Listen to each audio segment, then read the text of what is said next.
Tuesdays is known as $2 Tuesdays at WagerTalk.com and SportsMemo.com, where you can get the hottest handicappers' best bet or daily package for only $2.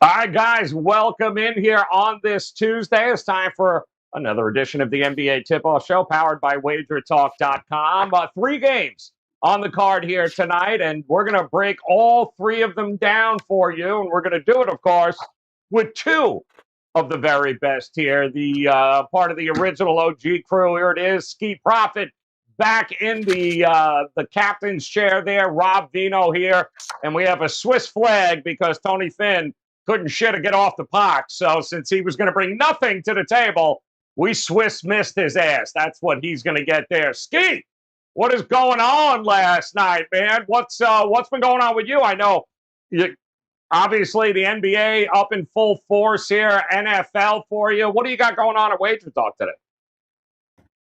I have a best bet up tonight, 4% play. I've been doing pretty well lately. I've hit 8 in a row, so trying to keep it going tonight. Hopefully we can give out some winners today. Damn right we can here. We'll, of course, make sure we know that he is not, and I repeat, he is not Andy Lang. But it's close enough there, Rob Vino. Let's talk about what you got going on. I know college hoops starts here tonight. It's absolutely crazy. College football, we got Maction tonight. So there's a lot going on, Rob. What's going on in your neck of the woods? Yeah, I'm involved in NBA and college football tonight, up and available, WagerTalk.com. Last night, 4-0 NBA was a real good, we talked about on yesterday's show how we thought the card lined up pretty good.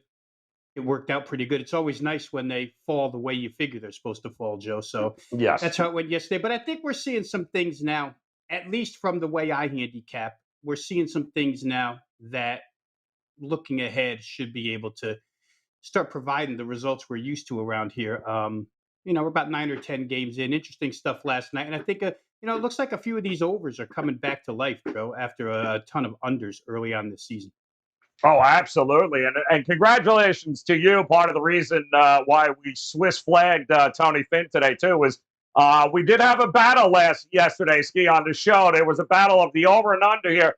And the Golden State Atlanta game, Rob was pretty adamant about the over, but Tony Finn, he said nothing but the under. So he's wrong, and that's why he is missing right now. So let's start with game number 1 here tonight, guys. And we'll start it off in Philadelphia as the Milwaukee Bucks get ready to take on the Sixers, who darn near, almost took out the Knicks last night with 3 guys and 2 dudes they pulled in from Section 304 in the arena last night, Skee. It was pretty impressive what the Sixers did last night. I mean, listen, it could have got out of hand, but those guys battled there. And right now, it opens up with a 6 number there. We're seeing 222.5 as an open, and obviously that has come down here because of the COVID requirements that they have on the team right now. It seems like everyone's out. So is there any way that you can look at the Sixers and the points in this one? I'm sorry to backtrack a little bit, but no contrarian play? They must have took a beating yesterday. It must have been against the Lakers or something. Joe doesn't want to talk about it. I would never do that. I would never go against the Lakers without your ass on this show so you could hear it from me first. I would never do that. Okay. No, we did have the Pelicans, and they sucked the last 6 minutes of the game, though. But what happens when you take a team getting 9 points? Yeah, that seems to be a recurring theme for the Pelicans. But how I'm gonna look at this Milwaukee and Philly game. I think you kind of touched on it a little bit. They took some guys from Section 304, right? They're gonna have to take some guys from Section 305 and 306 tonight because they're exhausted. I mean, I hear Doc Rivers talking about it. He says they ran out of gas. He says himself he has to expand because they only had like an 8-guy rotation, I think, in the last game. He says he has to expand it to 10 players. He says, I don't know who that 10 is, but we have to. So it doesn't give you a lot of confidence to back this Philadelphia side. And it's also their 5th game in 7 nights. So I just think when you look at that versus a Milwaukee team who is right now 4-6, doesn't even have a winning record, I think they have motivation to come in this game and play with focus for a full 48. So I know they've covered 3 out of 4 as a road favorite. I would be looking towards the Milwaukee side if that's how I'm playing. And if I'm looking at the total here, it would have to be an under. I know pace-wise, it could change with all these players missing. Guys kind of said that without Embiid, maybe they play faster. It didn't look like they played faster last game. And I'm not expecting them to play faster or shoot better in this one. The under for the Sixers so far, I have them as 8-2-1. For the Bucks, 8-2 to the under. Just 2 under teams. And for the Bucks, they play tomorrow. So if they're winning this game, I don't think they have motivation to just run up the score. I think that they'll take some guys out if they're up by margin, and I like it to stay under. So Bucks and under will be the ways I look. All right, Bucks and under it is. Rob, we talked about it on the show yesterday. Knicks first half, cha-ching. If it ain't broke, don't fix it. But they put up a hell of a fight, man. I mean, that's they did it. They really, really did. Now, of course, pretty much the same team here tonight. You think they got enough left in the tank to be able to go toe-to-toe with the Bucks here? Yeah, I mean, just to the point that Skee was making with the quote from Doc Rivers, the minutes that these guys had to play last night is crazy. I mean, if I go down the list here, Furkan Korkmaz, who is not used to playing 39 minutes and 49 seconds, almost 40 minutes for him. Danny Green, first game off a bad hamstring, 30 minutes. Andre Drummond, can't remember the last time he played 38 minutes plus. Seth Curry, almost 41 minutes. Tyrese Maxey, over 39 minutes. I mean, that's a ton of basketball to play in a close game. A game that had hard minutes at the end because Philadelphia stayed in it. And then add to it that Seth Curry, still, as far as I saw, he still has a question mark next to his name for tonight with a foot contusion. If he's cleared, you guys could let me know. But I feel like if he doesn't go, and maybe Doc, he wants a 10-man rotation, but maybe you have to play it safe with a guy like Curry at this point in time. To the point about how fast this game will be played, I totally get it from the Philadelphia side. But if I'm Mike Budenholzer, I go out there and I run these guys into the ground first half. I mean, speed the game up. Let's go, let's go, let's go. As Skee said, they're exhausted. So maybe first half. Again, I'll just jump on another point by Skee. He said maybe get in and get out because you have a game tomorrow if you're the Milwaukee Bucks. I'd agree.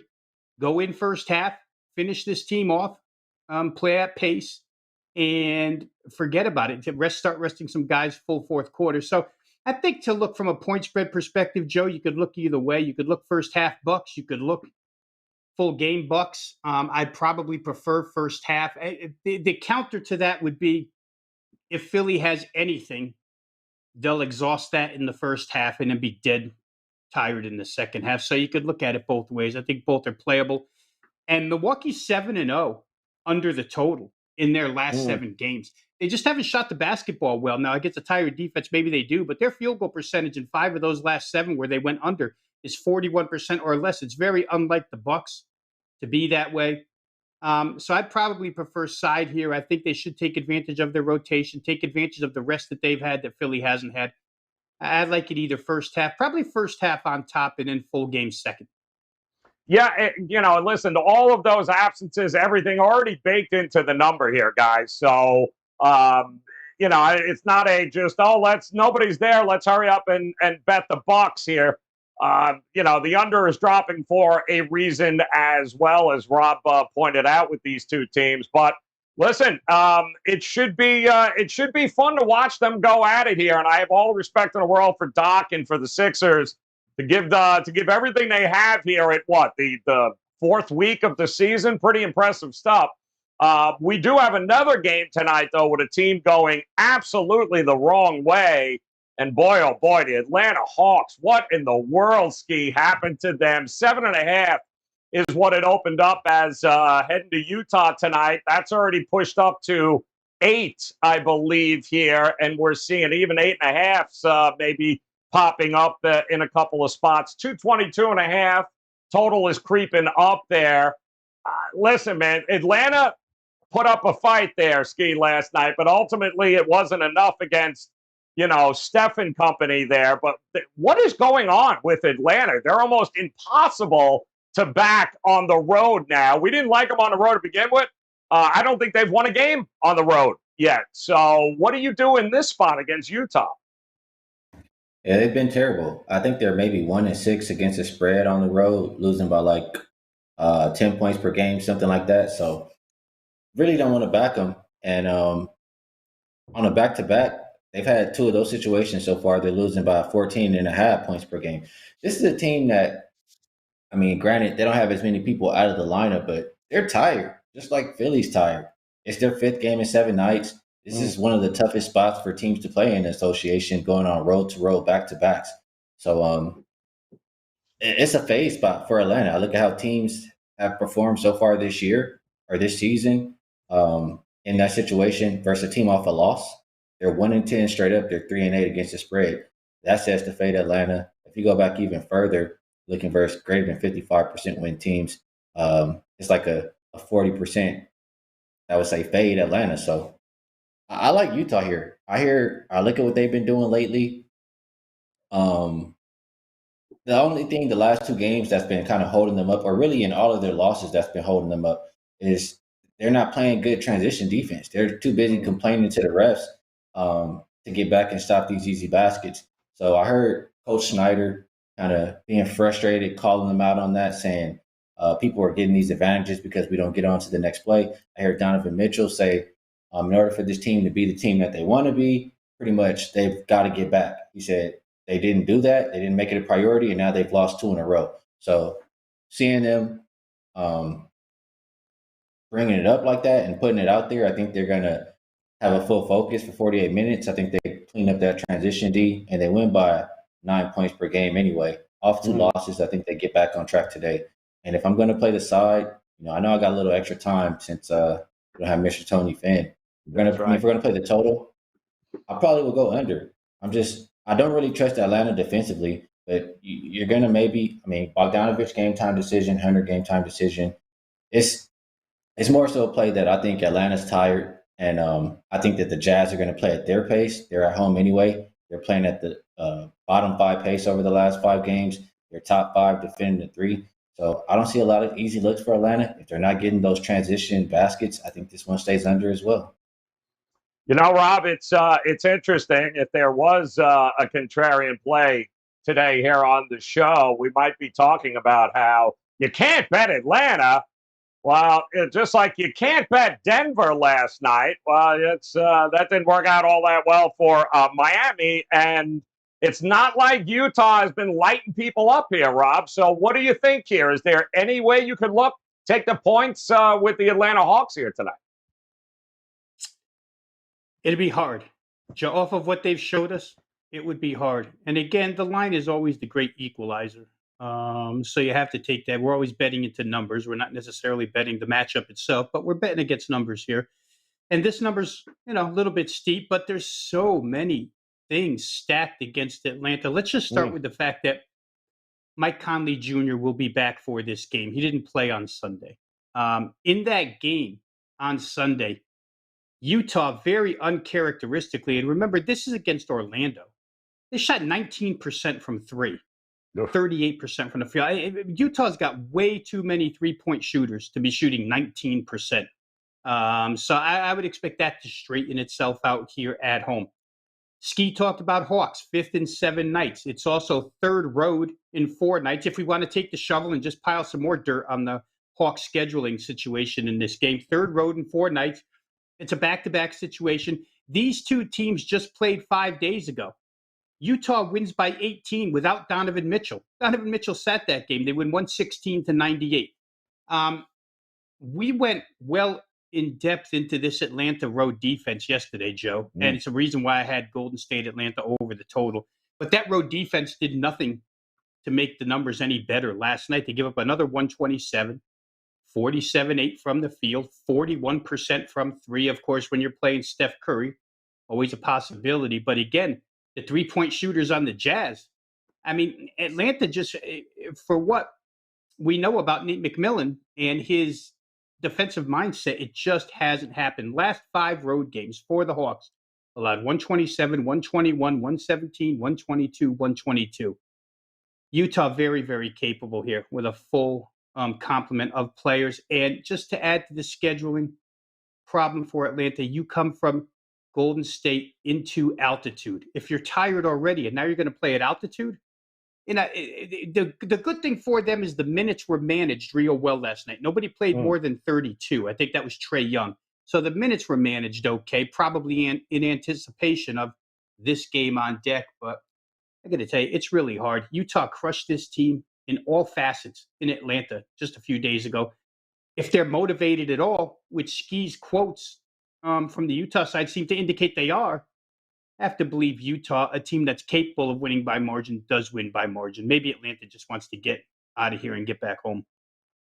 Yeah, it was interesting. A couple of nights ago, that was a +1 for the Atlanta Hawks at home. They were getting a point. The total was 218.5. The total went under, and obviously Atlanta lost that game. But now we're looking at 8.5, and the total somewhere opening up around the 222 mark, 222.5. So what a difference a couple of days makes in a plane trip. But that game tonight, guys, get ready for it. We're going to learn a little something about this Atlanta Hawks team, and if they can get to some semblance of the defense that they showed everybody last year, we'll see what happens. One final game on the board here tonight, guys. It is a slow night in the NBA, but 3 interesting matchups, including this one.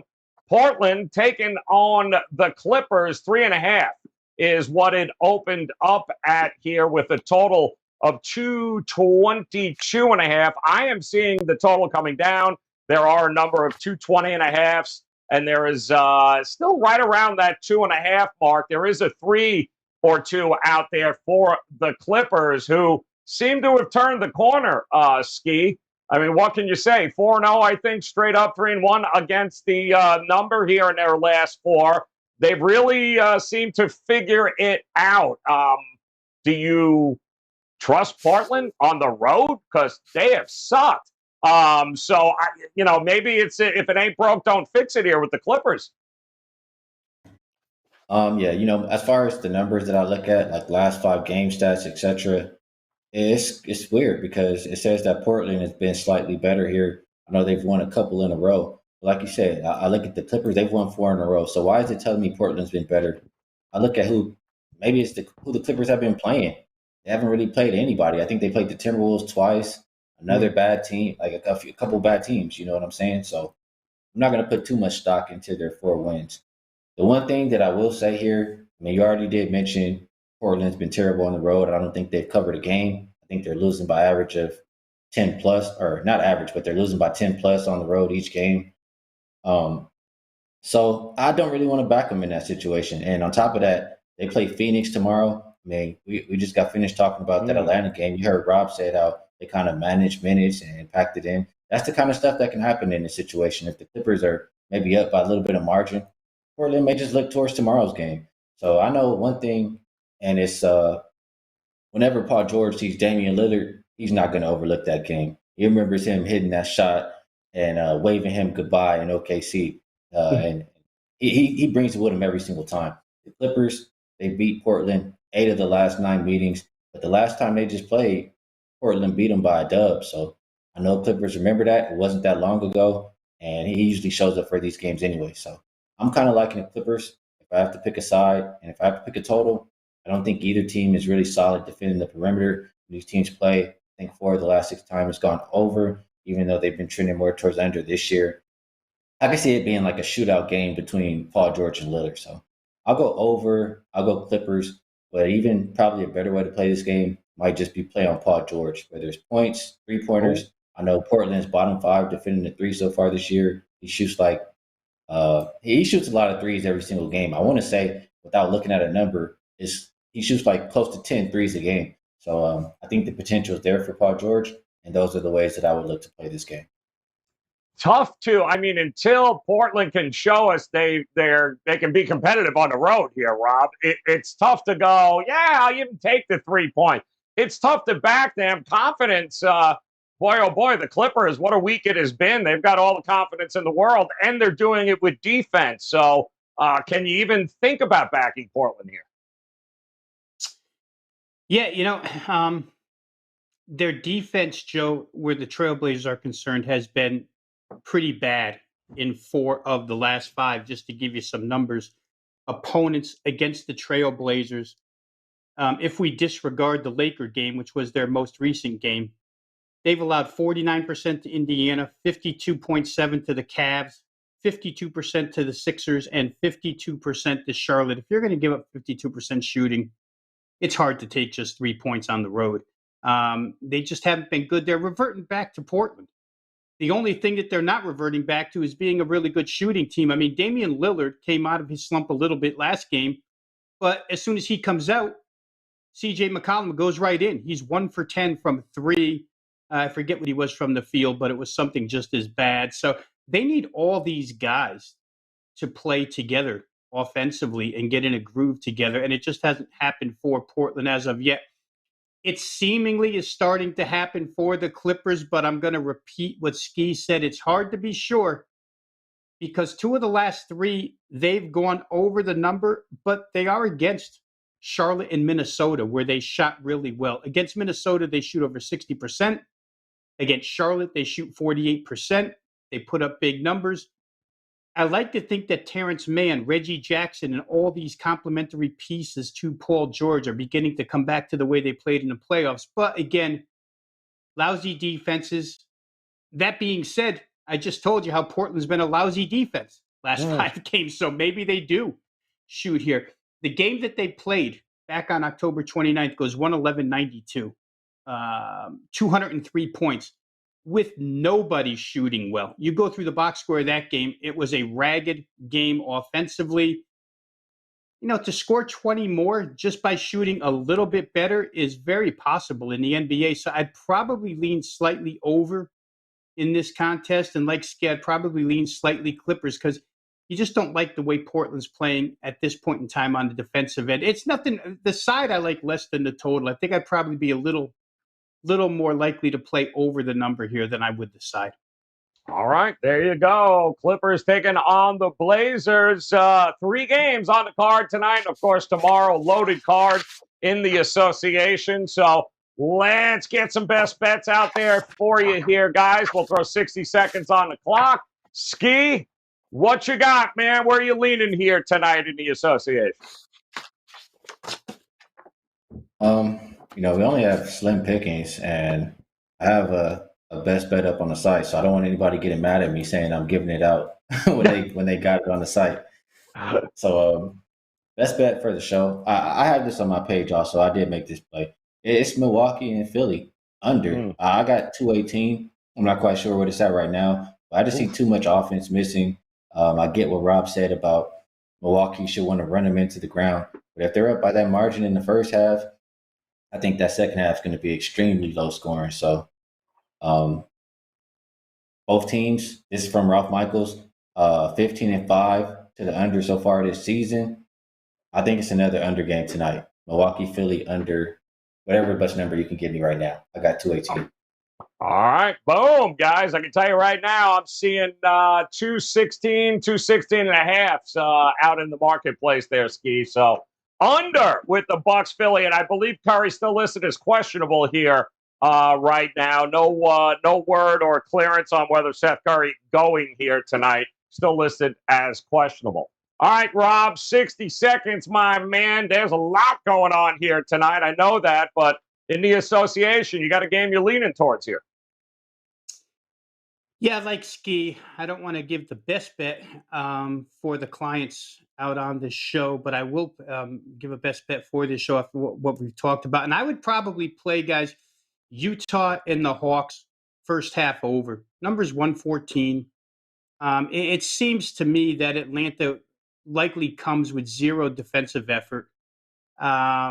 Utah, I feel like a big bounce back is in store from 3-point range here, just taking into account how poorly they shot against Orlando, taking into account that Mike Conley Jr. is back in the lineup to set guys up, and taking into account that Atlanta hasn't defended the three real well so far. On their end, they probably, like I say, the minutes were managed pretty well, and offensively, maybe they get theirs. I don't want to go if this game turns into a blowout, much like the way Skee laid out the scenario for Milwaukee, Philadelphia. If it gets to be a blowout, the second half could drag. So I won't play it that way. But I think first half over 114. I'd expect Utah to come out and get 60 plus. Hey, I'm using some of Tony Finn's time. Yeah, I was going to say, only two people. Robert didn't say anything about your Houston Rockets sucking. You didn't have to buzz them like that. That's terrible. But go over. First half in that matchup, Atlanta Hawks and the Utah Jazz. In case you missed it, guys, one more time. Skee's looking Bucks Sixers under.